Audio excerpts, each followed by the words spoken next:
So before I begin, your nervous system has already decided whether it feels safe right now. And you didn't do that consciously. So I'm just going to drop you in. So I'm really sorry to those of you who are eating. If you don't mind just putting your food down just for like a minute. And just sit comfortably. Take a moment, maybe rolling your shoulders back really slowly. If it feels safe for you, you can close your eyes. Otherwise, just drop your chin down and bring your gaze into your lap. And just taking a moment to bring your awareness to your breath. Your normal, natural breath. Without changing your breath. Without judging your breath. Just allowing your breath to breathe by itself.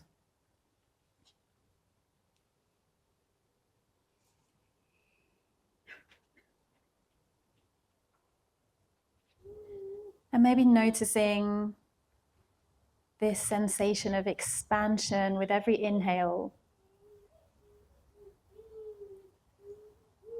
And this sensation of softening with every exhale.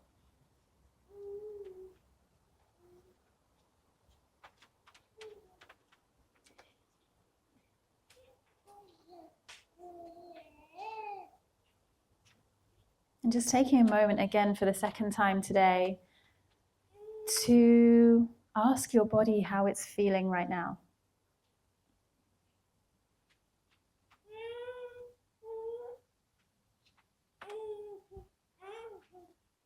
Ask your body what it needs right now.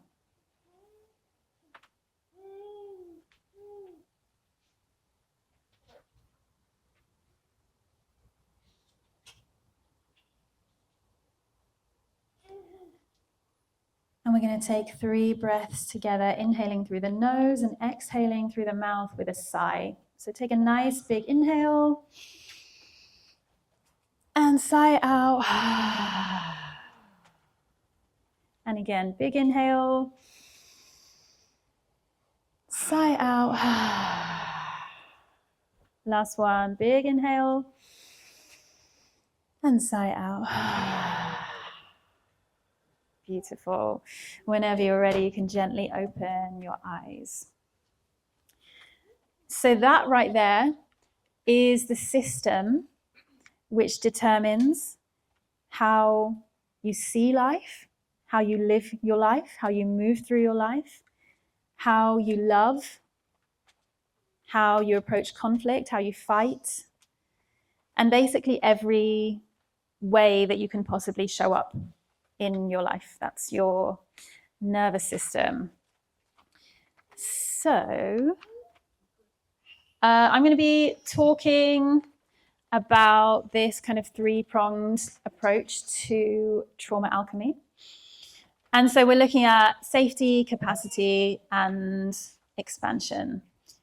Ranj, I don't know why, but my thingy is like getting cut off, and then the next one is showing up here.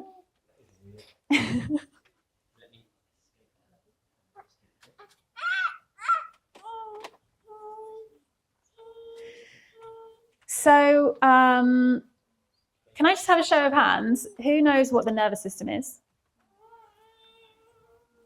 Okay, cool, amazing. And who could tell me what trauma is?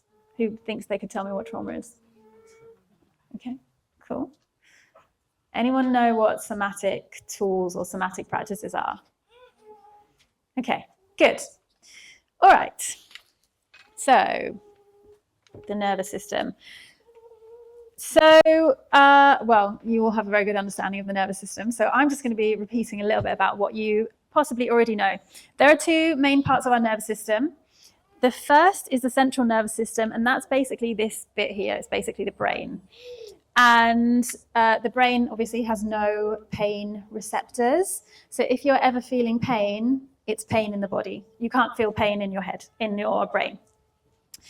And the most important thing that I want you to remember about the nervous system is that there are fibers which run from the brain into the body. and there are fibers which run from the body into the brain. And there are twice as many fibers running from the body into the brain than there are running from the brain into the body. And in like simple layman's terms, what that means is when we work with the brain, when we do mindset things and when we go to talking therapy, that is half as likely to actually shift things within us than it is to work directly through the body, which is where we know trauma is stored. The body keeps the score, hey? So, well, you all know about the nervous system. Can someone just shout out the role of the nervous system? Anyone? Give it a shot. To feel. Communication. Survival. Regulate emotions. Good, yes. The role of the nervous system is to survive. That is literally the only goal of the nervous system, to keep us alive. And so our nervous system is constantly asking us, am I safe? Or asking itself, am I safe? I'm not going to go too much into the nervous system, although I would really love to because I am so obsessed with it. But one thing I will say is the part of the nervous system that lives in our body is also split. I mean, I'm simplifying a lot of things, but it's also split into two.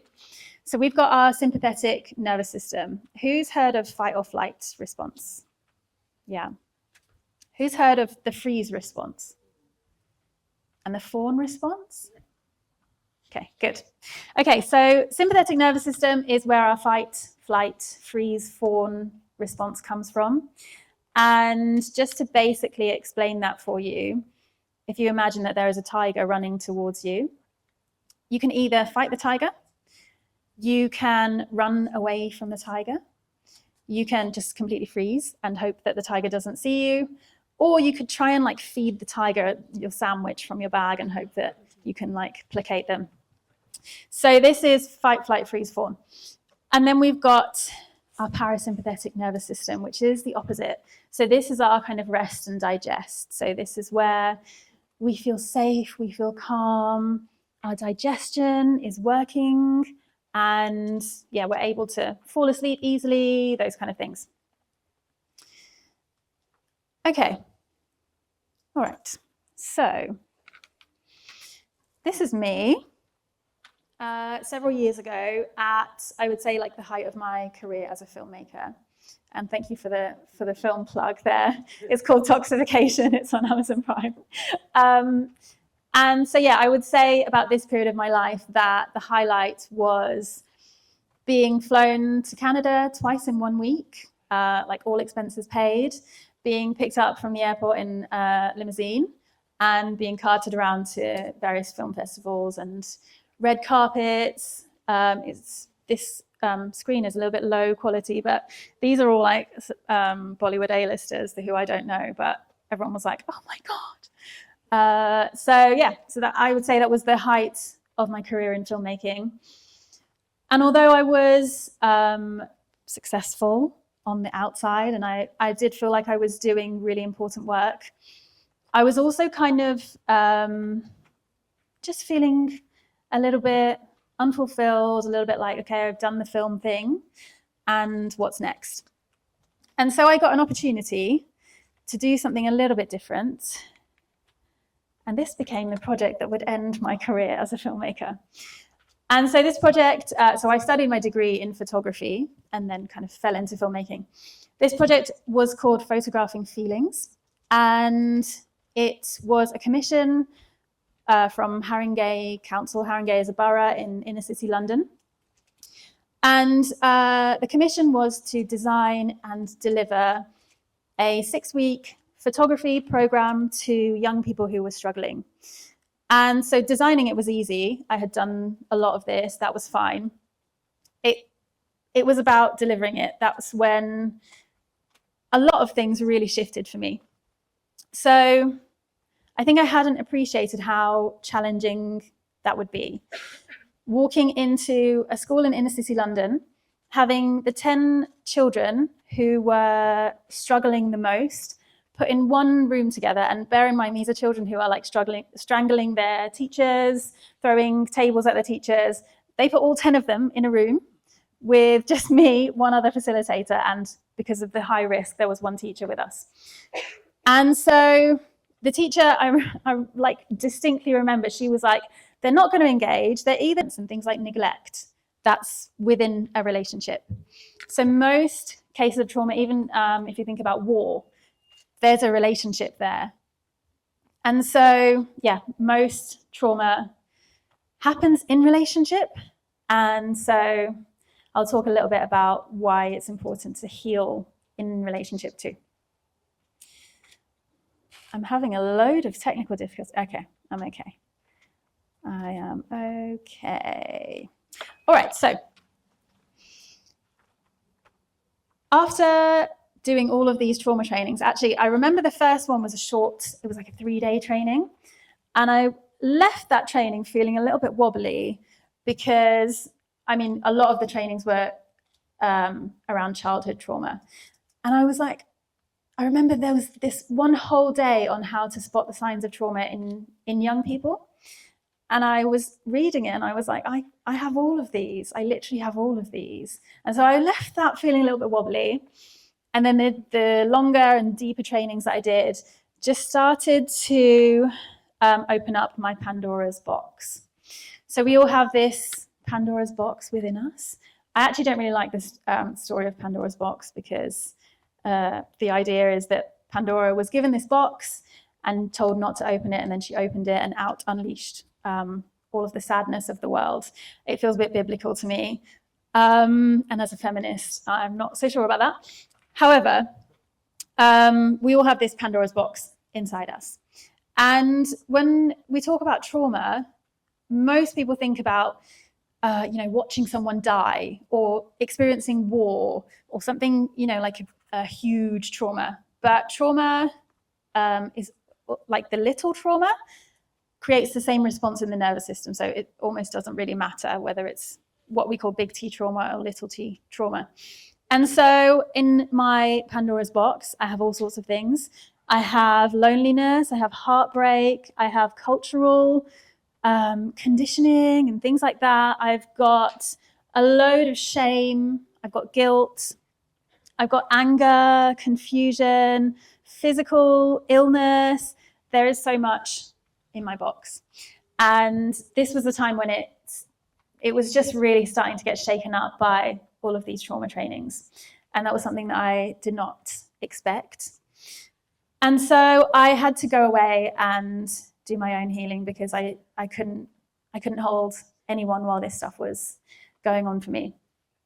So yeah, I went away and I did literally everything that I could possibly think of to try and shift this stuff. So the first thing I did, which I think is like the most normal pathway to like feeling better, I went to talk therapy. And I spent about 6 months in talking therapy. And I learned how to label my attachment style. I learned about codependency. I learned all these technical terms. And then I left after 6 months and I still felt the same. But I knew how to label it now. So not sure that was super helpful. And then, so I was like, okay, that didn't really work in the way that I wanted it to. I wanted to leave therapy feeling better. And I just feel the same, but now I have fancy words. And so I decided to have a look at somatic work. And this is working with the body. And we know that there are more efferent fibers, which are fibers that run from the body to the brain. So I didn't know that at the time, but I knew that there was something in working with the body. Also, I come from a culture where we don't, like, my ancestors didn't go to talking therapy because that wasn't a thing. What they did was they came together in community and they danced and they sang and they chanted and they prayed together. And so somatic practices felt a little bit more aligned for me. I would love for you to have a think now about what might be in your Pandora's box. So all of those emotions and those feelings that you have stuffed down from your childhood up till now, all the things that you feel ashamed about, all of the shadowy stuff that you don't want anyone else to see, that you try and hide from everyone else. all of the, just unprocessed emotions, all the things that have happened that you're like, I'll just stuff it in there because I don't want to look at that. So just take a moment to think about what might be in your box.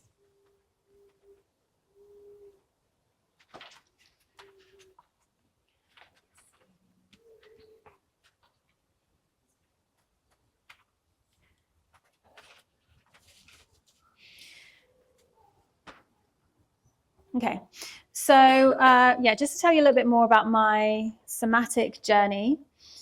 I mean, it was an interesting one. So I started with receiving a lot of Reiki and various different energetic practices. I sat with ayahuasca in Costa Rica. I've now sat several times, and other plant medicines. I worked with cacao. I sat with cacao every week for 3 years. And so many other things. I got really interested in spinal energetics, which if you've seen online, it's absolutely incredible. And so I was like just in complete awe when my spine was moving by itself without me doing anything. I had lots of experiences like that where I was like, there is something in this somatic work. This is not the same as just talking about it over and over again and not feeling any different. Everything that I did shifted something in me, and I started to feel better. So your nervous system will always choose a familiar hell over an unfamiliar heaven. Who's heard of this quote? Yeah. Yes. So what that is basically saying is that our nervous system is wired for safety. It's wired to survive.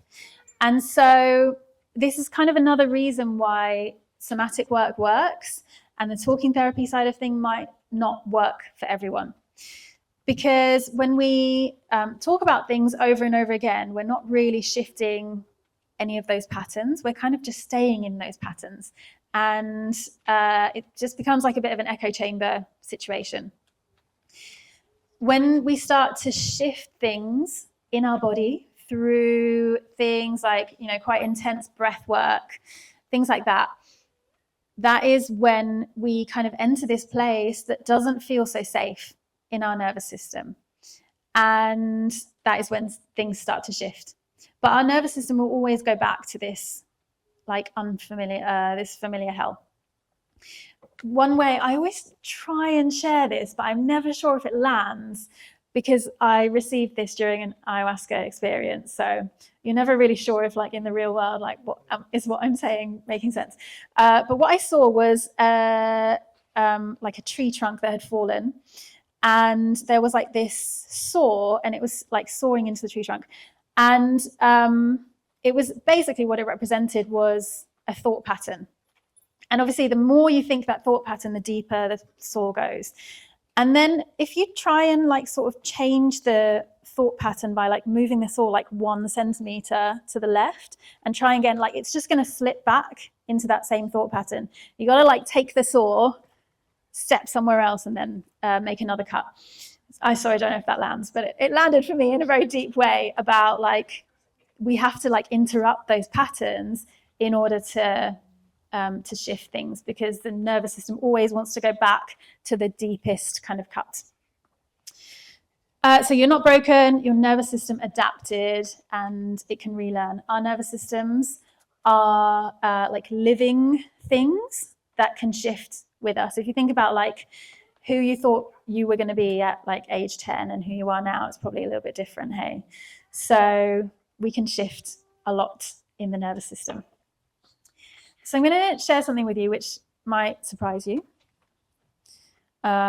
which is I am uninterested in regulated nervous systems. And I'm really sorry to the people who have spoken about how regulated nervous system is really great.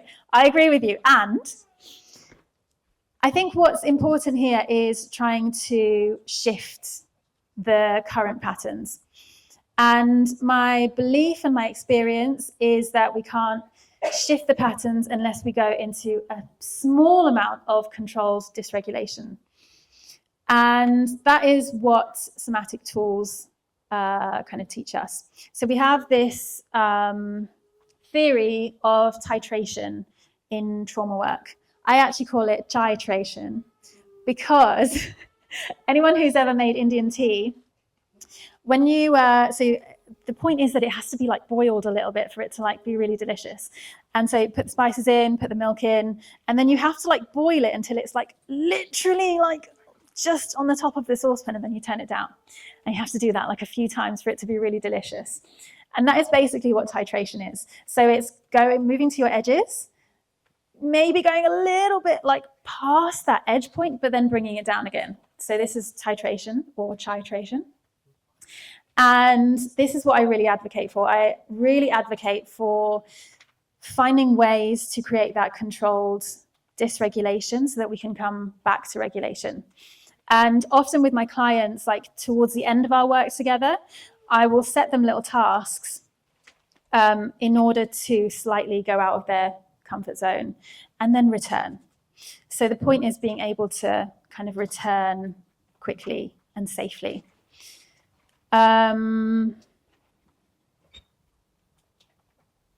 Yeah.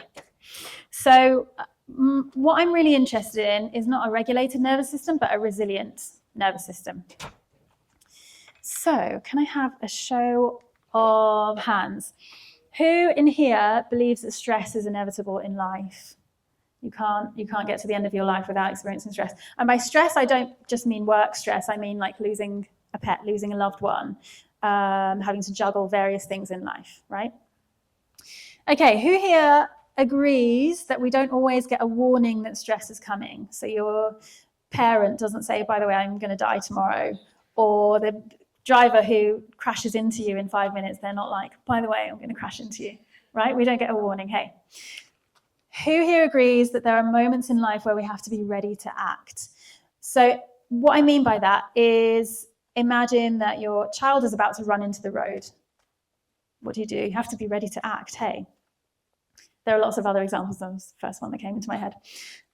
So if stress is inevitable in life, if we don't always get a warning that stress is coming, and if there are moments in life where we have to be ready to act, then a regulated nervous system is not always the thing that we want to be aiming for. What we are really, 5 minutes, no.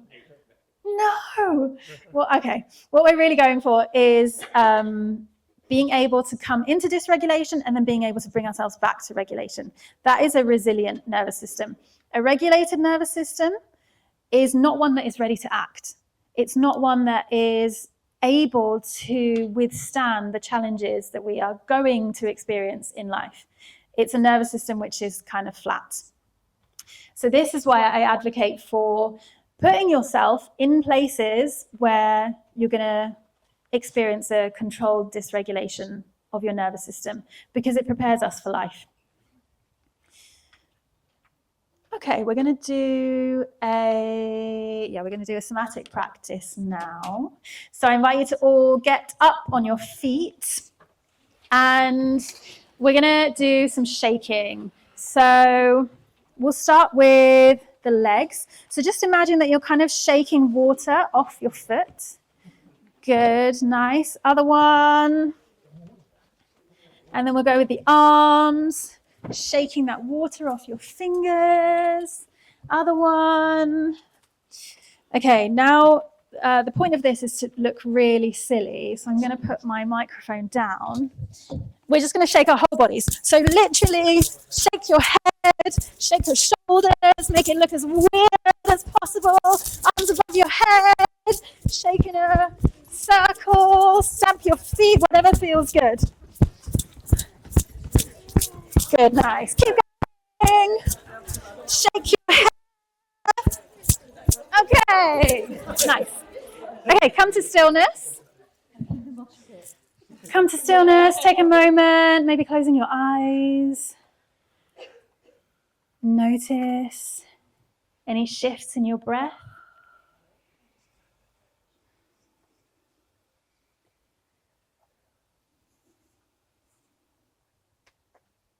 Notice any shifts in how your body feels.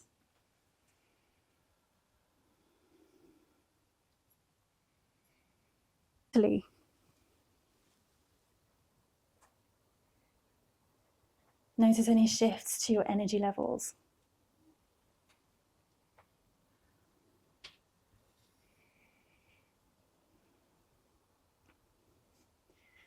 Okay, when you're ready, you can gently open your eyes. You can sit down as well. Okay. All right. So I'm going to tell you a little bit about why we just shaked like crazy people. Who here owns a dog or has owned a dog or has spent time with a dog? No, it's not that many of you. Okay. Let's talk about the swan instead. Okay, if you've ever been in a park or by a lake and you've seen two swans fighting, what they will do their fighting thing, and then they will both go away in different directions and they will like flap their wings. Have you ever seen that? Yeah?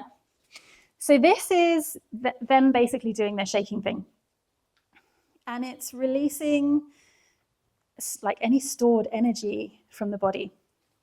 It happens with dogs. So my dog, literally every time someone touches her, afterwards she will go off and shake. It's just like a natural, normal nervous system, like reset kind of thing that she has. It also happens, well, it happens all over the animal kingdom in most, if not all, mammals. And so, but it would be weird for us, right? If you have like a difficult conversation, then you're like, give me a sec. Like, that's just kind of strange, hey? So, because we are like sentient, developed beings, we instead just stand there and this like thing is going on inside us and we never release it. Very clever, hey? Okay. How long have I got? No. Okay, I can do this. I know. I'm like, how can I speed this up? Okay, so yeah, the reason why these kind of practices work, and that was like a tiny, tiny, tiny snapshot, is because we're working with the body, and of course, that's twice as likely to shift things in your headspace. Does anyone notice like a change in their energy levels or like how they felt mentally? Yeah, not many of you. That's okay. It was a very short practice.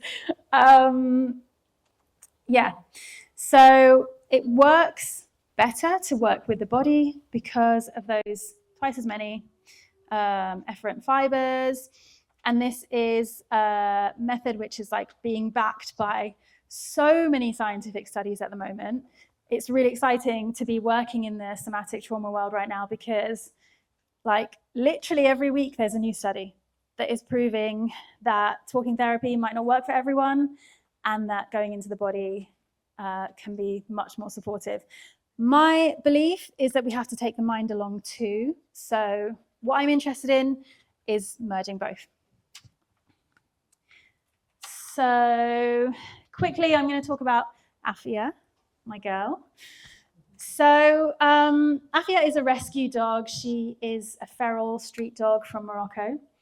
And I'm going to use her to tell you quickly about our window of tolerance. Oh, actually, Ben mentioned window of tolerance earlier. Okay, so this is a window in which we feel safe and regulated. And we've got hyperarousal on one side and hypoarousal on the other side. Now, what we're aiming to do when we think about being resilient and safe and connected and expansive human beings is we're aiming to expand our window of tolerance. So Afia, when I got her, her window of tolerance was really shallow. She had never lived in a house before. She was terrified of ceilings. She was terrified of everything. She was scared of rugs. She was scared of lampshades. She was scared of me. She would kind of tolerate me touching her for a bit and then she would run off. She was absolutely mortified by my dad. She was scared of everything. And I've had her for about 1.5 years now. And I'm happy to say that her window of tolerance has really expanded. And so now she is like a cuddly dog. She like cuddles up next to me on the sofa. And yeah, a lot of the things that she used to find really scary, she now doesn't. And we didn't widen her window of tolerance by just never interacting with, like never putting her inside where there were ceilings which she was going to freak out at, or never like having her sit on a rug. We didn't do that. The way her window of tolerance expanded was by me training her slowly to sit on a rug, to be inside, to be upstairs. Upstairs was a big thing for her. And so this is the thing about widening your window of tolerance. You have to go into one of these places just a little bit and then come back. And the goal is to be able to come back.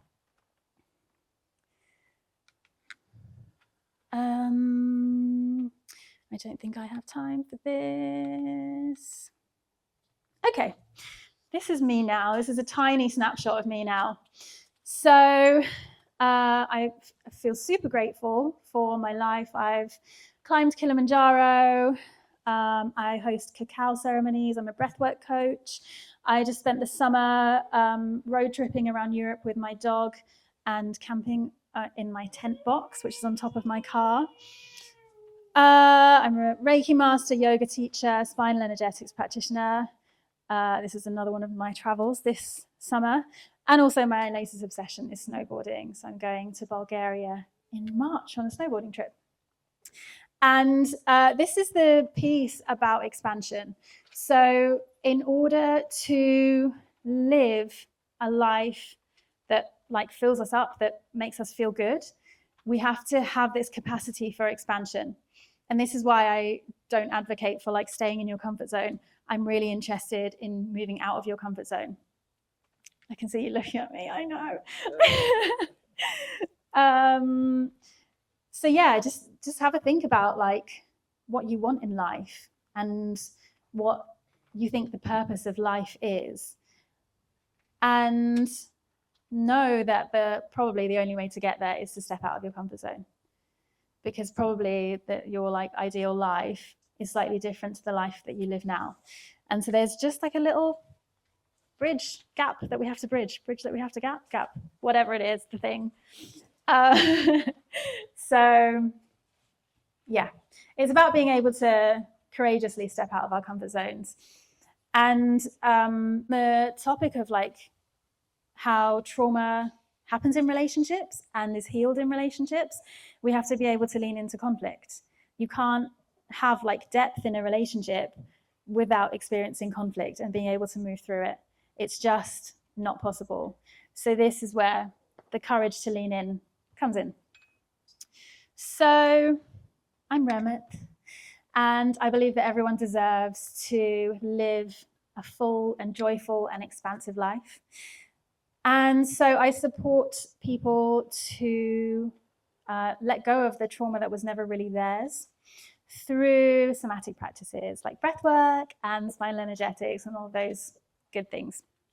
And my flagship program is called Maharani, and it is a program specifically for South Asian women to heal the trauma which is specific to us. So I'm just going to leave you with one question. What would you do if your body trusted you? I love that rhymes. I didn't realize that. I am a genius. I don't know if we have time for a question. No time. Thank you.